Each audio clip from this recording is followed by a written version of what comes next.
तो नमस्कार प्यारे साथियों, एक बार फिर से आप सभी का स्वागत है हमारे YouTube channel basic coaching centre Dalwahat में। प्यारे साथियों, आज हम लोग क्लास करने वाले क्लास 10th और भौतिकी। क्या हम लोग पढ़ने वाले भौतिकी जो है, भौतिकी का हम लोग मोस्ट इंपॉर्टेंट, ठीक है, पूरा भौतिकी से मोस्ट इंपॉर्टेंट जो है हम लोग यहाँ 15 सब्जेक्ट क्वेश्चन देखने वाले हैं, जो सीधे और सीधे आपके बोर्ड लेवल में पूरी की पूरी संभावना आने की पूरी संभावना, ठीक है। सारे के सारे सब्जेक्ट क्वेश्चन होंगे और काफ़ी से काफ़ी इंपॉर्टेंट क्वेश्चन होंगे, ठीक है। तो चलिए क्लास को स्टार्ट करते हैं।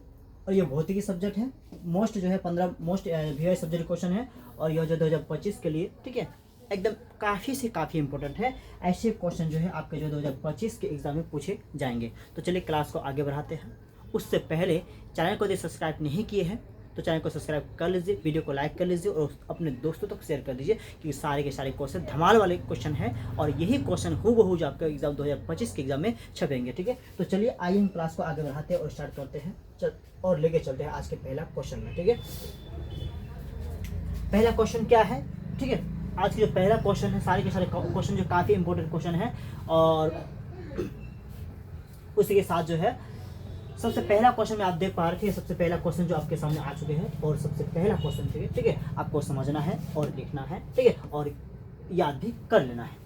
तो चलिए पहला क्वेश्चन में कह रहा है क्या, सबसे पहला क्वेश्चन आपके आखिर जो है, आखिर पहला क्वेश्चन में क्या बताया गया है और क्या बोला गया है, ठीक है, और हमें क्या ज्ञात करना है और हमें क्या, ठीक है, पूछा गया है। सबसे पहले बोला एम्पियर की परिभाषा दीजिए, आखिर एम्पियर है क्या, ठीक है। बोला एम्पियर की जो परिभाषा देना है, एम्पियर किसे कहते हैं, या फिर एम्पियर से आप क्या समझते हैं, ये क्वेश्चन को ऐसे भी पूछ सकते हैं, एम्पियर क्या है, या एम्पियर किसे कहते हैं, या एम्पियर की परिभाषा लिखना है, या फिर कह सकते हैं एम्पियर की व्याख्या करिए, ऐसा भी क्वेश्चन पूछ सकता है, एम्पियर की व्याख्या करें, ठीक है। तो चलिए हम क्वेश्चन को परिभाषित करते हैं। आंसर, एम्पियर एक जो है, एम्पियर वह स्थिर धारा है, ठीक है।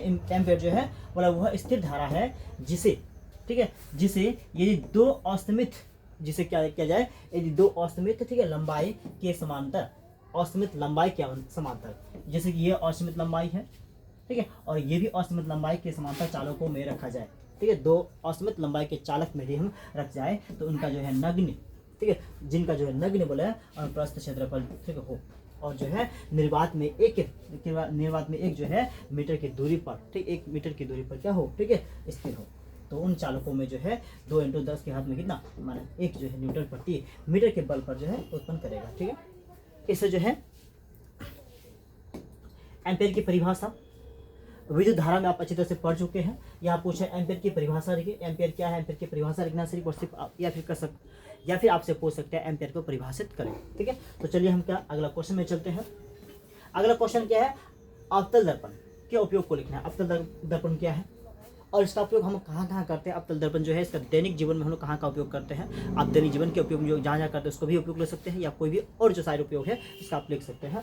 क्वेश्चन क्या, अवतल दर्पण के दैनिक, ठीक है, अवतल दर्पण जो है उसके उपयोग को लिखना है। आपको क्वेश्चन में पूछ सकता है कि अवतल दर्पण के 2 उपयोग को लिखें, या अवतल दर्पण के 3 उपयोग को लिखें, या फिर पूछ सकते हैं अवतल दर्पण के उपयोग को लिखें। तो अवतल दर्पण जो प्रयोग है सबसे पहले में क्या सर्च लाइट में करते हैं। अवतल दर्पण जो उसका प्रयोग हम लोग सर्च लाइट में करते हैं, सेविंग मिरर में भी करते हैं। सेविंग मिरर जिसमें हम लोग क्या करते हैं, हजामती के रूप में जो होते हैं जिसका, ठीक है, यानी इसको हम ऐसे भी कर सकते हैं, हजामती रूप में भी कर सकते हैं, या सेविंग मिरर में भी कर सकते हैं, ठीक है। पूरा क्या लिखा है, डिस्ट्री मिरर भी कर सकते हैं, और क्या सैटेलाइट में भी करते हैं, डिश और जो है अन्य उपयोगों, ठीक है, में भी क्या जाता है, किसका उपयोग करते हैं हम लोग, ठीक है, अन्य उपयोग में भी करते हैं, डिश के साथ साथ अन्य उपयोग में भी करते हैं, किसका उपयोग करते हैं, अवतल दर्पण उपयोग करते हैं, ठीक है। पहला हो गया सर्चलाइट में, दूसरा हो गया सेविंग मिरर में, ठीक है। आप इसको दूसरा ऑप्शन में ले सकते हैं क्या, साइड मिरर के रूप में, ठीक है। तीसरा हो गया जो है क्या, सैटेलाइट के रूप में, ठीक है। आगे जो हम लोग क्वेश्चन और भी आप उपयोग लिख सकते हैं, कोई दिक्कत नहीं इसमें। अगला क्वेश्चन है, प्रकाश का परिकिरण किसे कहते हैं। प्रकाश का परिकिरण आखिर है क्या, प्रकाश का परिकिरण किसे कहते हैं। देखिए प्यारे साथियों, यहाँ जितने सारे क्वेश्चन आपको काफ़ी से काफ़ी जो है लघु उत्तरीय प्रश्न जो है, ठीक है, जितना प्रयास हो सके, ठीक है, हम अपनी ओर से जितना प्रयास करके पाए हैं, ठीक है, सभी के सभी क्वेश्चन को शॉर्ट में लिखे हैं, ठीक है, क्योंकि आपके पास अभी समय काफ़ी कम है, तो इतना बड़ा क्वेश्चन देने की यानी आपके लिए मैं, ठीक है, पूरा बोर्ड भर के दूँ या पूरा बोर्ड भर के लिए आंसर दूँ तो आपको जो है काफ़ी टेंशन होगी।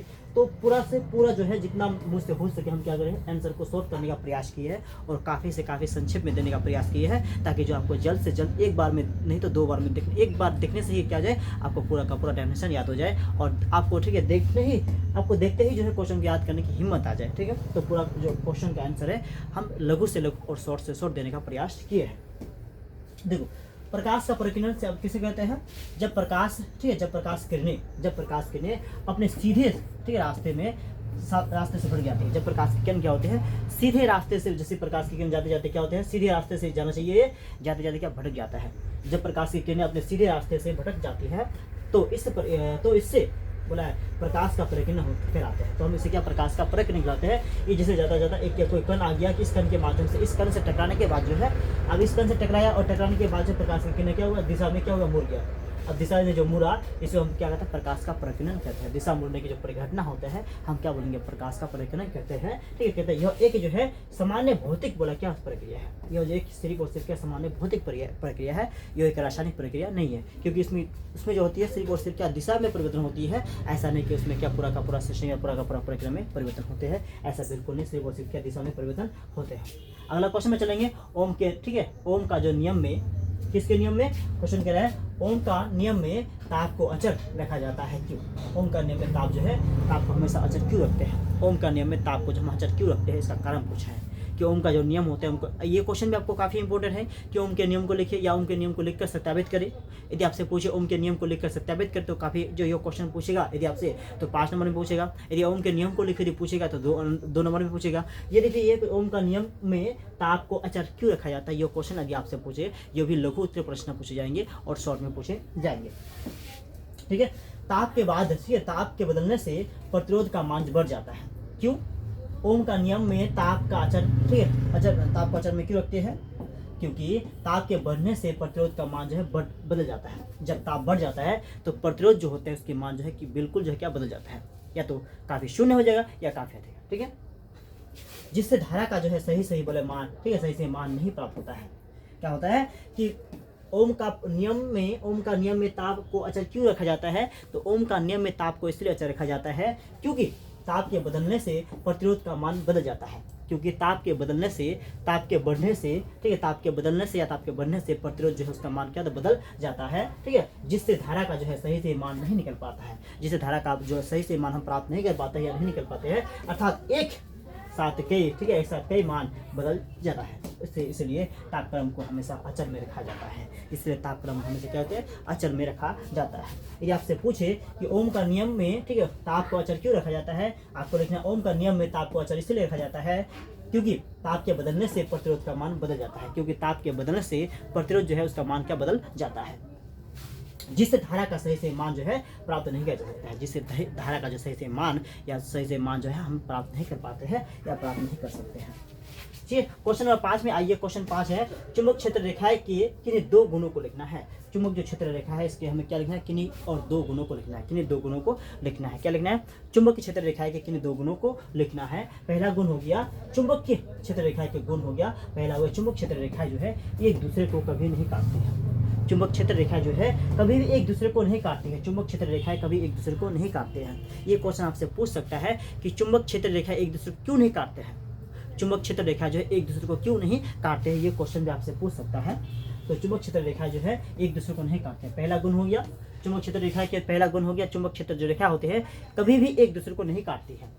दूसरा हो गया ये हमेशा बंद लूप में बनती है, ये हमेशा बंद लूप में बनती है। और तीसरा में हो गया ये हमेशा उत्तरी ध्रुव से निकलती है और या, ठीक है, या शुरू होती है, और हमेशा जो है उत्तरी ध्रुव से निकलती है या फिर उत्तरी ध्रुव से निकलना शुरू होती है और जो है दक्षिणी ध्रुव में क्या होता है, ये समाप्त हो जाती है। ठीक है, उत्तरी ध्रुव से निकलना स्टार्ट होती है और दक्षिणी ध्रुव में जाते जाते क्या होता है, बिल्कुल ये समाप्त हो जाता है। क्वेश्चन नंबर 5 है, ठीक है, नेत्र अपने अंदर आने वाले प्रकाश की मात्रा को किस प्रकार जो है नियंत्रित करता है। ठीक है, देखिए प्यारे छात्रों, हम लगातार जो है आपका 10-12 दिन क्लास आप लोग का नहीं ले पाए, ठीक है, जिसका कारण है हम घर के काम में थोड़ा बिजी थे। ठीक है, घर का काम भी थोड़ा इंपॉर्टेंट था, जिस कारण से आप लोग लाइव क्लास या रिकॉर्डेड क्लास कोई भी नहीं ले पाए थे। तो काम जो है बिल्कुल हो चुका है। ठीक है, तो अभी चलेंगे हम लोग जो है, ठीक है, लगातार जो कंटिन्यू जो है most important VVI subject question का ऑब्जेक्टिव क्वेश्चन का आप लोग का क्लास जो है दिन प्रतिदिन जो है आप लोग का आते रहेंगे, ताकि जो रिजल्ट आप लोग का बेहतरीन से बेहतरीन हो। ठीक, क्वेश्चन क्या है, नेत्र अपने अंदर आने वाले प्रकाश की मात्रा को, नेत्र अपने, ठीक है, बोले अंदर आने वाले प्रकाश की मात्रा को किस प्रकार नियंत्रित करता है। ये आने वाले प्रकाश जो किरणें उसको किस प्रकार ये नियंत्रित कर लेता है। तो पहला क्वेश्चन आंसर हो गया, यह आइरिश के बीच में, किसके बीच में, ये जो आइरिश होते हैं, ठीक, आइरिश के बीच में स्थित एक छिद्र है। क्या है, ये हमारे आइरिस जो होते हैं इसके बीच में एक छिद्र है जो प्रकाश को अंदर आने से, ठीक है, जो प्रकाश को क्या होता है सीधे हमारे अंदर आने देता है, जो प्रकाश को आँख के जो क्या होता है आइरिस के अंदर आने देता है, ठीक है, जो नेत्र के अंदर आ देता है, इसे आइरिस द्वारा जो है नियंत्रित किया जाता है। किसके द्वारा? इसे जो हम लोग क्या आइरिस द्वारा क्या होता है नियंत्रित करते हैं। किसके द्वारा नियंत्रित करते हैं? तो आइरिस जो होते हैं आइरिस के द्वारा यह नियंत्रित किया जाता है, ठीक है। रेटिना जो आपकी आंख के पीछे स्थित जो है, रेटिना आपकी आंख के पीछे स्थित प्रकाश के प्रति बोला संवेदनशील जो है वो तक को जो प्रकाश को विद्युत बल आवेगों में परिवर्तित, ठीक है, करता है, जिन्हें ऑप्टिकल यांत्रिक के माध्यम से भी हम लोग मस्तिष्क तक पहुंचाया जाता है। जैसे ऑप्टिकल माध्यम जो होते हैं उसके माध्यम से जो है इन यांत्रिकों यानी इस माध्यम से जो है मस्तिष्क तक क्या पहुंचाया जाता है। जो भी सूचना होती है, जो भी संवेदना होती है, जो भी सूचना होती है, संवेदना होती है, वो ऑप्टिकल के माध्यम से क्या समझाया जाता है। अगला क्वेश्चन है, ये क्वेश्चन जो 100 बार से तक लग चुका है, आप तक कितना बार पूछा जा चुका है। बोला विद्युत बल्ब का नामांकित, ठीक है, नामांकित चित्र बनाना है। नामांकित मतलब नाम का अंकित होना जरूरी है। यदि क्वेश्चन आपसे पूछे किसी भी चित्र का, जो कोई भी चित्र बोले विद्युत बल्ब का नामांकित चित्र बनाए, मानव मस्तिष्क का नामांकित चित्र बनाए, तो चित्र के साथ नाम का अंकित होना अनिवार्य है। तो यहाँ जो नाम अंकित नहीं है तो हम इसका कहते हैं, इस तरह से होंगे कुछ, और जो है यहाँ से कुछ क्या रहेंगे, जुड़े रहेंगे, तो हम इसको क्या बोलेंगे, फिलामेंट बोलेंगे। क्या बोलेंगे? इसका नाम है फिलामेंट। इसका नाम हो गया आपका फिलामेंट। और जो है इसके साथ साथ जो है ये कांच हो गया। क्या हो गया आपका? जो है कांच हो गया। और इसी के साथ साथ जो है ये मोटा तार हो गया। कौन सा तार हो गया? ये तार, या जिसको आप कह सकते हैं मोटा तार भी कह सकते हैं। तार या आपका जो है इसको क्या मोटा तार भी कह सकते हैं। और ये आपका क्या हो गया? ये जो हो गया आपका आधार हो गया, ठीक है, आपका क्या हो गया? आधार हो गया। और ये ठीक है चालक का टर्मिनल हो गया, जो यहाँ जो आपको दिया रहेगा, ठीक है, चालक का टर्मिनल हो गया। क्या रहेगा? चालक का टर्मिनल हो गया। इस प्रकार से आप जब विद्युत बल्ब का चित्र बना के जो है उसका नाम को अंकित कर सकते हैं। ठीक है, आपसे पूछिए विद्युत बल्ब का नामांकित चित्र बनाइए। इन चित्र के साथ नाम का अंकित होना अनिवार्य है, दो एक नाम का अंकित होना अनिवार्य है। तो इस तरह से विद्युत बल्ब को बना दीजिएगा। सबसे पहले जो ऊपर का तार होता है ये फिलामेंट होता है, और जो जिससे अब घिरा हुआ रहता है वो कांच होता है। और ये देखिए विद्युत, ठीक है, मोटा तार होता है जिससे कोई विद्युत धारा प्रवाहित होती है, और ये आधार होती है। और आपका जो क्या होता है धन टर्मिनल या ऋण टर्मिनल होता है। ठीक है, इसी के साथ हम कुछ क्वेश्चन चलेंगे। क्वेश्चन नंबर हम लोग 8 में, क्वेश्चन 8 में क्या रहा है? दृष्टि निबंध जो है क्या है? दृष्टि निबंध जो है ये क्या? दृष्टि निबंध क्या है? तो हमारे आँख की रेटिना पर जो है पड़ने वाले प्रकाश, हमारे आँख की रेटिना पर पड़ने वाली जो प्रकाश होती है, प्रकाश की बोला संवेदना, प्रकाश की संवेदना, प्रकाश स्रोत या जो है प्रतिरूप से, प्रकाश स्रोत या प्रतिरूप के घटने की कुछ बोला क्षण बाद, जैसे हम लोग का घट जाता है उसके क्षण बाद जो है तक जब बनी रहती है, इससे दृष्टि का जो है निबंध कहलाते हैं। क्या बोला है? आंसर फिर से देखिए, हमारे आँख के रेटिना पर पड़ने वाले प्रकाश, जब हमारे आँख के रेटिना पर कोई प्रकाश पड़ता है, प्रकाश की किरणें पड़ता है, प्रकाश की किरणें पड़ने से क्या होती है? संवेदना प्रकाश के स्रोत, ठीक है, या बोले प्रतिरूप के घटने के कुछ क्षण तक जो है वो बना रहता है। घटने के कुछ क्षण बाद तक, जब कुछ सेकंड तक बना रहता है, बाद ठीक है बनी रहती है, इसी हमको क्या होता है? दृष्टि निबंध कहते हैं। इसी घटना को क्या बोले हैं? दृष्टि निबंध कहते हैं। क्या कहते हैं? दृष्टि निबंध कहते हैं। ठीक है, आइए अगला क्वेश्चन में आते हैं। लेंस की क्षमता से आप क्या समझते हैं? क्षमता का ऐसे मतलब लिखिए। लेंस की क्षमता का ऐसा मतलब, ठीक है, लेंस की क्षमता से आप क्या समझते हैं और लेंस की क्षमता का आपको संकेत, ठीक है।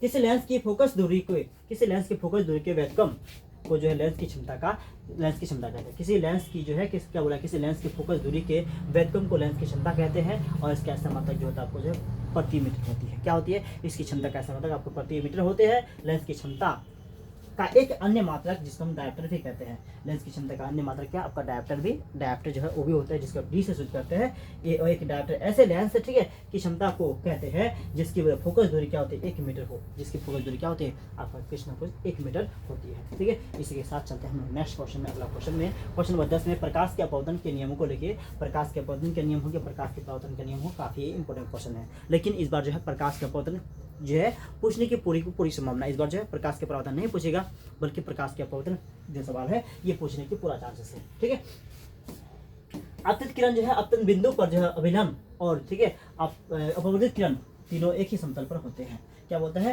कि ये जो किरणें होती है, ये किरणें और ये किरणें जो है तीनों की तीनों आपको एक ही बिंदु पर होती है। वो बिंदु कौन सा हो गया? तो एक ही बिंदु पर होती है। ये जो बिंदु एक ही बिंदु पर होती है।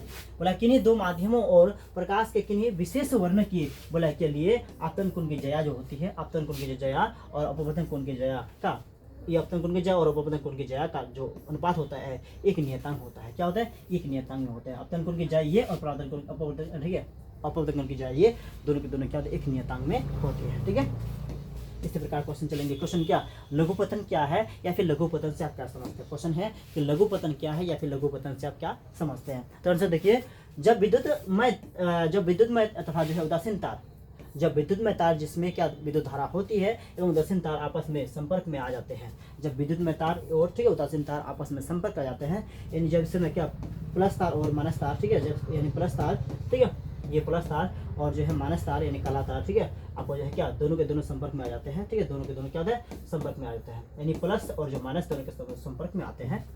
तो ऐसी स्थिति में क्या होती है, तो ऐसी स्थिति में परिपथ का प्रतिरोध शून्य हो जाता है। ऐसी स्थिति में जो परिपथ होता है उसका जो मान होता है बिल्कुल शून्य हो जाता है, ठीक है, बिल्कुल क्या होता है शून्य हो जाता है, और इसमें से अत्यधिक धारा प्रवाहित होने लगती है, और इसमें से अत्यधिक जो धारा होती है प्रवाहित होने लगती है। तो इससे क्या होता है, लघुपतन कहते हैं। तो यह क्या होता है, इसे लघुपतन कहते हैं। तो लघुपतन के समय धारा का जो मान क्या होता है बढ़ जाता है। लघुपतन के समय जो धारा का मान क्या होता है बढ़ जाता है। क्वेश्चन नंबर 11 में देखना है, 11वें क्वेश्चन में क्या बोला है,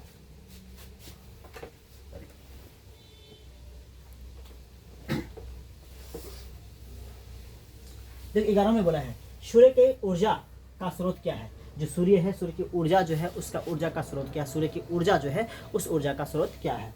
तो सूर्य का जो है ऊर्जा स्रोत नाभिक के संलयन, सूर्य जो है उसका ऊर्जा स्रोत जो नाभिक के संलयन बोला न्यूक्लियस, ठीक है, संलयन अभिक्रिया है, ठीक है, क्योंकि सूर्य के अंतरिक्ष भाग में, सूर्य के जो आंतरिक भाग होता है, सूर्य के अंदर भाग में या आंतरिक भाग में बोला क्या उपस्थित हाइड्रोजन संलयन होकर जो है हीलियम में परिवर्तन होता है। ये संलयन होकर जो किसमें, हीलियम में, ये जिसको हम He कहते हैं, He में हीलियम में परिवर्तन हो जाती है, ठीक है, रहती है। इस अभिक्रिया के दौरान क्या बोला है अपार मात्रा में ऊर्जा उत्पन्न होती है। इस अभिक्रिया के दौरान जो अपार मात्रा में यानी काफी से काफी मात्रा में क्या होता है ऊर्जा एनर्जी उत्पन्न होती है, काफी मात्रा में एनर्जी या जो है ऊर्जा उत्पन्न होती है, ठीक है। अगला क्वेश्चन आपका इंपोर्टेंट क्वेश्चन है, नाभिक के विखंडन क्या है।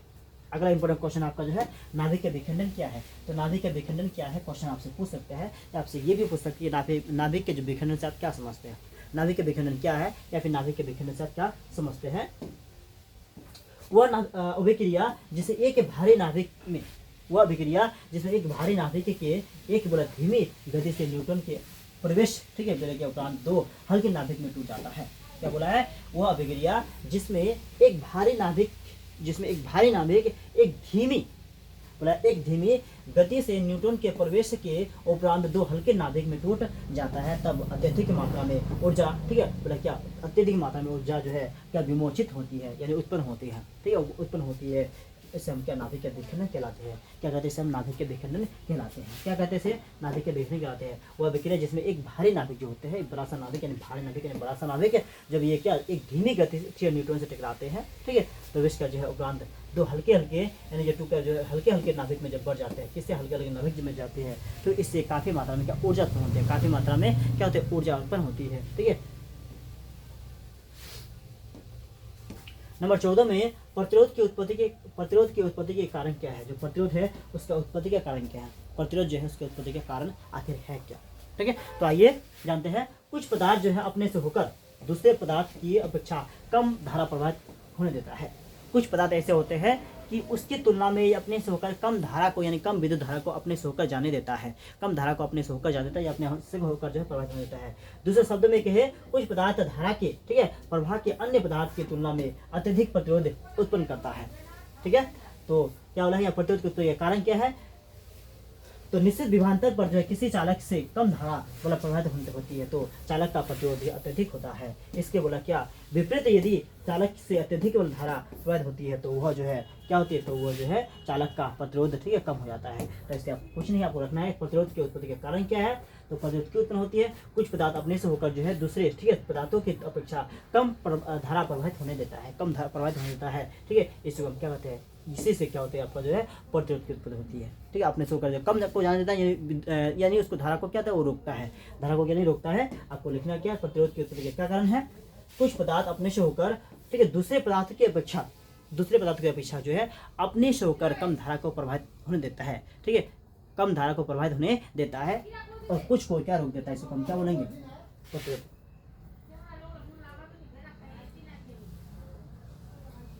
अगला क्वेश्चन है, विद्युत परिपथ में फ्यूज तार क्यों लगाए जाते हैं। विद्युत परिपथ में क्या तार, विद्युत परिपथ में फ्यूज तार जो है क्यों लगाते हैं, विद्युत परिपथ में फ्यूज तार क्यों लगाए जाते हैं। तो विद्युत तार की सुरक्षा जो है कि एक युक्ति होता है, विद्युत तार जो है सुरक्षा की एक युक्ति होता है, विद्युत तार क्या है? तो विद्युत तार एक जो है सुरक्षा की युक्ति है। विद्युत तार क्या है? तो विद्युत तार सुरक्षा की एक युक्ति है विद्युत परिपथ में। बोला है अचानक धारा का मान अत्यधिक, ठीक है, जब अचानक जो है धारा का मान बढ़ जाए, अचानक जो है धारा का मान बढ़ जाए और लघुपतन के समय कारणों से बोला अत्यधिक धारा बढ़ जाने के कारण परिपथ में लगी युक्तियां जो है क्या जलकर नष्ट हो जाती हैं। जब विद्युत परिपथ क्वेश्चन में विद्युत परिपथ में फ्यूज तार क्यों लगाते हैं? तो विद्युत जो है तार सुरक्षा की एक युक्ति है जो विद्युत परिपथ में अचानक धारा के मान बढ़ने से परिपथ में लगी युक्तियां जलकर नष्ट हो जाती है, ठीक है, जलकर नष्ट हो सकती है, ठीक है, जलकर क्या से नष्ट हो सकती है। ऐसी घटनाओं से बचाव के लिए बोला है परिपथ में जहां तहां क्या हम लोग जहां तहां समय क्रम में ये संयोजित करके जो है विद्युत फ्यूज तार लगाए जाते हैं। इसको आपको शॉर्ट में लिखना है। कैसे लिखना है? यदि आपसे पूछे विद्युत परिपथ में फ्यूज तार क्यों लगाए जाते हैं, तो विद्युत परिपथ में फ्यूज तार क्यों लगाए जाते हैं, ठीक है, लिखेंगे विद्युत, ठीक है, क्या लिखेंगे? विद्युत परिपथ में फ्यूज तार इसीलिए लगाया जाता है क्योंकि फ्यूज तार जो है सुरक्षा की एक युक्ति है, ठीक है। आपसे लिखना है जो फ्यूज तार होते हैं सुरक्षा की एक क्या है? युक्ति है जो विद्युत परिपथ में अचानक विद्युत धारा के मान बढ़ने से, ठीक है, विद्युत उपकरण में लगी युक्तियां जलकर नष्ट हो सकती है, ठीक है, उन युक्तियों को बचाव, ठीक है, उन जलकर नष्ट हो सकती है। ऐसी घटनाओं से बचाव के लिए विद्युत परिपथ में जहाँ था क्या होता है फ्यूज तार लगाए जाते हैं, ठीक है। आज के क्वेश्चन में, आज की क्लास में सिर्फ आपका इतना ही। फिर हम लोग मिलेंगे इसी तरह का और एक वीडियोस में जो काफ़ी किसी भी सब्जेक्ट का मोस्ट इंपॉर्टेंट सब्जेक्ट क्वेश्चन होंगे जो आपके लिए काफ़ी हेल्पफुल होंगे, काफ़ी मतलब फ़ायदेमंद होंगे और आपके लिए काफ़ी इंटरेस्टिंग होंगे, ठीक है, जो आपके काम के होंगे, ठीक है। तो इस वीडियोस को इग्नोर नहीं करना है कि सारे के सारे क्वेश्चन जो काफ़ी इंपॉर्टेंट क्वेश्चन है, तो नज़रअंदाज ना करके अपने दोस्तों तक शेयर कर देना है, ठीक है। तो इस क्लास में इतना ही। फिर हम लोग मिलेंगे इसी तरह का और एक क्लासेस में। तब तक के लिए बाय बाय।